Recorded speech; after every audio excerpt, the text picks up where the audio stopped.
Bonsoir, merci d'être avec nous sur Journal de guerre. Au 336e jour de la guerre entre le Hamas et Israël, voici ce qu'il fallait retenir de la journée à 19h30.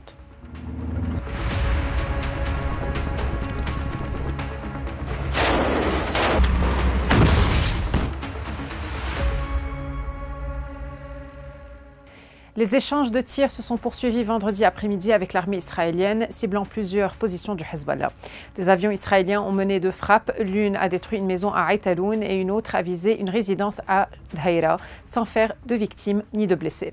Le porte-parole arabophone de l'armée israélienne, Avichai Adhe, a affirmé sur X que les forces israéliennes ont attaqué un bâtiment militaire abritant des membres du Hezbollah.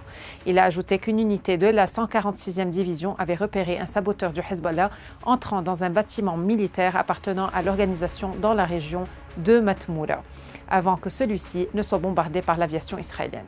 Adré a également souligné que ces dernières heures, des obus ont été tirés depuis le Liban en direction de plusieurs zones de la Haute-Galilée, dont certains ont atterri dans la région de Methoula sans faire de blessés.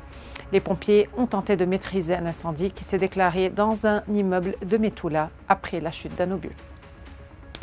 La Turquie a condamné vendredi le meurtre en Cisjordanie d'une militante américaine pro-palestinienne, également citoyenne turque, affirmant que celle-ci avait été tuée par, je cite, les soldats israéliens d'occupation.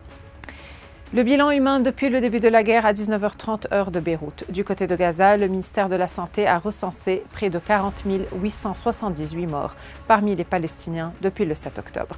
Du côté israélien, approximativement 1200 morts sont officiellement recensés par l'État hébreu depuis le début du mois de novembre 2023. Un chiffre qui n'a toujours pas évolué selon les données officielles, malgré des annonces régulières de soldats tués dans les combats. Au moins 364 officiers ont été tués dans la bande de Gaza, à la frontière libano-israélienne et en Cisjordanie occupée depuis le 27 octobre, début de l'opération militaire terrestre lancée en représailles à l'attaque du 7 octobre dans le sud d'Israël. La ministre allemande des Affaires étrangères, Annalena Baerbock, s'est exprimée à Tel Aviv à la suite de sa rencontre avec son homologue israélien Israël Katz et a déclaré qu'une approche militaire pure n'est pas une solution à Gaza. Les États-Unis ont exhorté Israël et le Hamas à finaliser un accord de cessez-le-feu dans la bande de Gaza après que les deux parties se sont accusées mutuellement de faire échouer les négociations.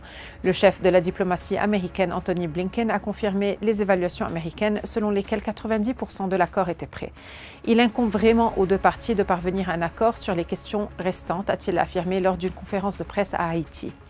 Même si je pense que nous sommes prêts d'obtenir un accord de cessez-le-feu, chaque jour qui passe sans qu'il ne soit finalisé, ni que les parties ne disent oui, point final, est un jour lors duquel quelque chose d'autre se produit qui repousse simplement les choses et risque de faire dérailler une bien fragile affaire, a mis en garde M. Blinken.